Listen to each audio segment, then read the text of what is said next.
Hi hello ನಮಸ್ಕಾರ. ನಾನು ನಿಮ್ಮ ಗೌರೀಶ್ ಮಾತಾಡ್ತಾ ಇದ್ದೀನಿ. ರೇಷ್ಮೆ ಕೃಷಿ ಅಂತ ಬಂದಾಗ ಒಂದಷ್ಟು ಜನರಿಗೆ ಇದೊಂದು ಜೀವನಾಂಶವನ್ನ ಕೊಡ್ತಕ್ಕಂಥದ್ದು, ಒಂದಷ್ಟು ಜನರಿಗೆ ಬದುಕನ್ನ ಕೊಟ್ಟಿರ್ತಕ್ಕಂಥದ್ದು, ಒಂದಷ್ಟು ಜನರ ಒಂದು ಜೀವನವನ್ನ ಹಸನ್ಮುಖಿಯಾಗಿ ಮಾಡಿರ್ತಕ್ಕಂಥದ್ದು. ಸೊ ಸ್ನೇಹಿತರೆ, ನಾನಿವತ್ತು ರೇಷ್ಮೆ ಕೃಷಿಯ ಒಂದು ಸಾಧಕ ಬಾಧಕಗಳ ಬಗ್ಗೆ ಒಂದಷ್ಟು ವಿಚಾರಗಳನ್ನ ನಿಮ್ಮೊಂದಿಗೆ ಹಂಚ್ಕೊಳ್ಬೇಕು ಅಂತ ಈ ವಿಡಿಯೋನ ಮಾಡ್ತಾ ಇರ್ತಕ್ಕಂಥದ್ದು.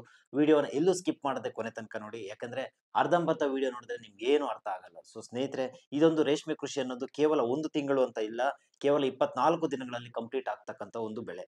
ಅದರಲ್ಲೂ ಒಂದು ಪ್ರಮುಖವಾದಂತಹ ಒಂದು ಬೆಳೆ ಬಯಲು ಸೀಮೆಯಲ್ಲಿ ಬೆಳೆಯುವಂಥದ್ದು. ಸೊ ಯಾಕಂದ್ರೆ ಇವತ್ತು ಬಯಲು ಸೀಮೆಯ ಬಹುತೇಕ ಮಂದಿ ಈ ಒಂದು ರೇಷ್ಮೆ ಕೃಷಿಯನ್ನ ನಂಬಿ ಜೀವನವನ್ನ ಮಾಡ್ತಾ ಇರ್ತಕ್ಕಂಥದ್ದು. ಒಂದು ವಿಪರ್ಯಾಸ ಏನಂದ್ರೆ ಕಳೆದ ಒಂದ್ 2 ವರ್ಷಗಳಿಂದ ಈಚೆಗೆ ಕಡಿಮೆ ಆಗ್ತಾ ಇರ್ತಕ್ಕಂಥದ್ದು ರೇಷ್ಮೆ ಕೃಷಿ ಮಾಡೋದಕ್ಕೆ. ಯಾಕಂದ್ರೆ ಹಿಪ್ಪನೇರಳೆ ಕಟಾವು ಅಂತ ಬಂದಾಗ, ಸೊ ಹಿಪ್ಪನೇರಳೆ ಕಟಾವು ಮಾಡ್ಲಿಕ್ಕೆ ಸ್ವಲ್ಪ ಸಾಕಷ್ಟು ಸಮಸ್ಯೆ ಆಗ್ತಾ ಇರ್ತಕ್ಕಂಥದ್ದು. ಸೊ ಈ ಒಂದು ಮೇಜರ್ ಪ್ರಾಬ್ಲಮ್ ಬಿಟ್ರೆ ಇನ್ನುಳಿದಂತೆ ಯಾವುದೇ ರೀತಿಯ ಒಂದು ಸಮಸ್ಯೆ ಈ ಒಂದು ರೇಷ್ಮೆ ಕೃಷಿಯಲ್ಲಿ ಇರಲ್ಲ.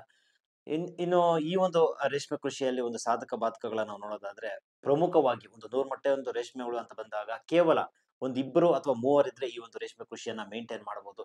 ಯಾವುದೇ ರೀತಿಯ ಒಂದು ಲೇಬರ್ ಇಲ್ದೇನು ಸಹ ಈ ಒಂದು ರೇಷ್ಮೆ ಕೃಷಿಯನ್ನ ನಾವು ಮೇಯಿಸಬಹುದು. ಸೊ ಸ್ನೇಹಿತರೆ, ಈ ಒಂದು ರೇಷ್ಮೆ ಕೃಷಿಯನ್ನ ಮೇಯಿಸಬೇಕಾದ್ರೆ ಪ್ರಮುಖವಾಗಿ ನಮ್ಗೆ ರೇಷ್ಮೆ ಮನೆ ಅನ್ನೋದು ಅತ್ಯಗತ್ಯವಾಗಿ ಬೇಕಾಗಿರ್ತಕ್ಕಂಥದ್ದು. ಸೊ ರೇಷ್ಮೆ ಮನೆ ಇವತ್ತು ಸಾಕಷ್ಟು ಜನರಿಗೆ ಗೊತ್ತಿರ್ತಕ್ಕಂಥ ವಿಚಾರ, ಅಥವಾ ಕೆಲವರಿಗೆ ಗೊತ್ತಿಲ್ಲದೆ ಇರ್ತಕ್ಕಂಥ ವಿಚಾರ. ಸರ್ಕಾರದಿಂದ ನಿಮ್ಗೆ ರೇಷ್ಮೆ ಮನೆಯನ್ನ ನಿರ್ಮಾಣ ಮಾಡ್ಕೊಳ್ಳೋದಕ್ಕೆ ನಿಮ್ಗೆ ಸಹಾಯಧನ ಸಿಗುತ್ತೆ. ಸೊ ಅಂದ್ರೆ 2,25,000 ಮತ್ತೆ 3,00,000. ಸೊ ಈ ರೀತಿ ಒಂದು ಸಹಾಯಧನ ವಿತರಣೆ ಮಾಡ್ತಾರೆ. ಅವರ ಮೆಜರ್ಮೆಂಟ್ ಏನಿರುತ್ತೋ ಆ ಒಂದು ಮೆಜರ್ಮೆಂಟ್‌ಗೆ ತಕ್ಕಂತೆ ನಾವು ರೇಷ್ಮೆ ಹುಳು ಮನೆಯನ್ನ ನಾವು ನಿರ್ಮಾಣ ಮಾಡ್ಕೊಳ್ಬೇಕಾಗುತ್ತೆ. ಅದರ ಜೊತೆಗೆ ನೀವೇನಾದ್ರೂ ಹಿಪ್ಪನೇರಳೆ ನಾಟಿ ಮಾಡ್ಬೇಕಾದ್ರೆ ಹಿಪ್ಪನೇರಳೆಗೂ ಸಹ ಸಹಾಯಧನ ಇದೆ. ಅದು ಯಾವ ತರ ಅನ್ನೋದನ್ನ ಸಾಕಷ್ಟು ವಿಡಿಯೋಗಳಲ್ಲಿ ನಾನು ತಿಳಿಸ್ಕೊಟ್ಟಿದ್ದೀನಿ. ಆ ಒಂದು ವಿಡಿಯೋಗಳನ್ನ ಡಿಸ್ಕ್ರಿಪ್ಷನ್ ಬಾಕ್ಸ್ ನಲ್ಲಿ ಕೊಟ್ಟಿರ್ತೀನಿ. ನೀವು ಒಂದ್ಸಲ ಹೋಗಿ ಚೆಕ್ ಮಾಡ್ಕೊಳ್ಳಿ. ಸೊ ನರೇಗಾ ಯೋಜನೆ ಅಡಿಯಲ್ಲಿ ಬರ್ತಕ್ಕಂತ ಒಂದು ಹಿಪ್ಪನೇರಳೆ ನಾಟಿಗೆ ಸಂಬಂಧಪಟ್ಟಂತೆ ಸಹಾಯಧನ ಸಿಗುತ್ತೆ. ಸೊ ಸಹಾಯಧನವನ್ನು ನಾವು ಯಾವ ತರ ಪಡ್ಕೊಳ್ಬೇಕು ಅನ್ನೋದನ್ನ ಸಹ ವಿಡಿಯೋ ಮಾಡಿದ್ದೀನಿ. ಅದನ್ನು ಸಹ ನೀವು ನೋಡಿ.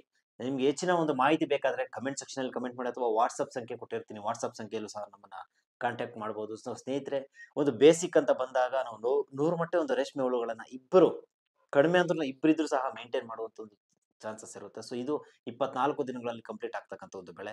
ಸೊ ಒಂದು 100 ಮೊಟ್ಟೆಗೆ ಒಂದು 110 ಅಥವಾ 120 ಕೆಜಿ ಇವತ್ತು ನಾವು ರೇಷ್ಮೆಗೂಡು ಬೆಳ್ಕೊಂಡು ಹೋದ್ರೆ ಇವತ್ತಿನ ಒಂದು ಪ್ರೆಸೆಂಟ್ ರೇಟ್ ಇರ್ತಕ್ಕಂಥದ್ರಲ್ಲಿ ಒಂದು 60,000 ರಿಂದ 65,000 ರೂಪಾಯಿ ಆಗುವಂಥದ್ದು. ಸೊ ಅದರಲ್ಲಿ ಖರ್ಚು ವೆಚ್ಚಗಳನ್ನೆಲ್ಲ ತೆಗೆದ್ರೆ ಒಂದು 15,000 ರಿಂದ 20,000 ತೆಗೆದ್ರು ನಮಗೆ 40,000 ರಿಂದ 50,000ಕ್ಕೆ ಮೋಸ ಇಲ್ಲ. ಸೊ ಇದು ಇವತ್ತಿನ ರಿಯಾಲಿಟಿ. ಸೊ ಒಂದು 6 ತಿಂಗಳ ಹಿಂದೆ ಒಂದು ವಿಡಿಯೋ ಮಾಡಿದ್ದೆ, ಒಂದಲ್ಲ ಸಾಕಷ್ಟು ವಿಡಿಯೋಸ್ ಮಾಡಿದ್ದೆ. ಸೊ ಆ ಒಂದು ವಿಡಿಯೋಸ್ ಅಲ್ಲಿ ನಾನು ಹೇಳಿದ್ದೆ ರೇಷ್ಮೆ ಕೃಷಿಯಲ್ಲಿ ಎಷ್ಟೊಂದು ನಷ್ಟ ಆಗ್ತಾ ಇದೆ ಅನ್ನೋದನ್ನ. So yes, reality. ಆ ಸಂದರ್ಭದಲ್ಲಿ ಆ ಒಂದು ರಿಯಾಲಿಟಿ ಇತ್ತು. ಸೊ ರೇಷ್ಮೆ ಗೂಡಿನ ಒಂದು ಪರಿಸ್ಥಿತಿ ಕಡಿಮೆ ಇತ್ತು. ಸೊ ರೇಷ್ಮೆ ಗೂಡಿನ ಒಂದು ದರ ಕಡಿಮೆ ಇತ್ತು. ಸೊ ಆ ಒಂದು ಕಾರಣದಿಂದ ಆ ಒಂದು ವಿಡಿಯೋ ಮಾಡ್ಬೇಕಾಗಿ ಬಂತು. ಈಗ ಬೆಲೆ ಒಂದು ರೀತಿಯಲ್ಲಿ ಬೆಲೆ ಏರಿಕೆ ಆಗ್ತಾ ಇದೆ. ಸೊ ಆ ಒಂದು ಕಾರಣದಿಂದ ಈ ಒಂದು ವಿಡಿಯೋ ಮಾಡ್ಲೇಬೇಕನ್ನಿಸ್ತು. ಸೊ ಈ ಒಂದು ತಿಂಗಳ ಒಂದು ಸ್ಯಾಲರಿಗಿಂತಲೂ ಬೇಗ ಈ ಒಂದು ದುಡ್ಡನ್ನ ಮಾಡ್ತಕ್ಕಂಥದ್ದು ಈ ಒಂದು ರೇಷ್ಮೆ ಕೃಷಿಯಲ್ಲಿ. ಸೊ ಸ್ನೇಹಿತರೆ, ರೇಷ್ಮೆ ಕೃಷಿ ಅಂತ ಬಂದಾಗ ಇಲ್ಲಿ ಒಂದು ಸೈಕಲ್ ರೀತಿಯಲ್ಲಿ ಒಂದು ಜೀವನ ಶೈಲಿ ನಡೆಯುತ್ತೆ. ಸೊ ನಾವು ರೇಷ್ಮೆ ಮಾಡುವವರು ಇರ್ಬೋದು, ಅಥವಾ ರೇಷ್ಮೆ ಬೆಳೆಗಾರರು ಇರ್ಬೋದು, ರೈತರು, ರೀಲರ್ಸ್‌ಗಳು, ಕೂಲಿ ಕಾರ್ಮಿಕರು. ಸೊ ಎಷ್ಟೊಂದು ಪ್ರೊಸೀಜರ್ ಈ ಒಂದು ರೇಷ್ಮೆ ಕೃಷಿಯಲ್ಲಿ ನಡೀತದೆ ಅಂದ್ರೆ ಬಹಳ ಒಂದು ಅದ್ಭುತವಾದಂತಹ ಒಂದು ಕೃಷಿ ಅಂತ ಹೇಳ್ಬೋದು. ಸೊ ಇಂತಹ ಒಂದು ಕೃಷಿ ಬಗ್ಗೆ ನಿಮ್ಗೆ ಏನಿಸುತ್ತೆ ಕಮೆಂಟ್ ಸೆಕ್ಷನ್ ಅಲ್ಲಿ ಕಮೆಂಟ್ ಮಾಡಿ. ಅದಕ್ಕೂ ಮುಂಚೆ Gourish Gowda farming YouTube channel subscribe ಮಾಡ್ಕೊಂಡಿಲ್ಲ ಅಂದ್ರೆ ದಯವಿಟ್ಟು ಸಬ್ಸ್ಕ್ರೈಬ್ ಮಾಡ್ಕೊಂಡು ಈ ವಿಡಿಯೋಗೆ ಒಂದು ಲೈಕ್ ಮಾಡಿ. ಎಲ್ರಿಗೂ ನಮಸ್ಕಾರ. ಪ್ಲೀಸ್ ಸಬ್ಸ್ಕ್ರೈಬ್ ಮಾಡ್ಕೊಳ್ಳಿ.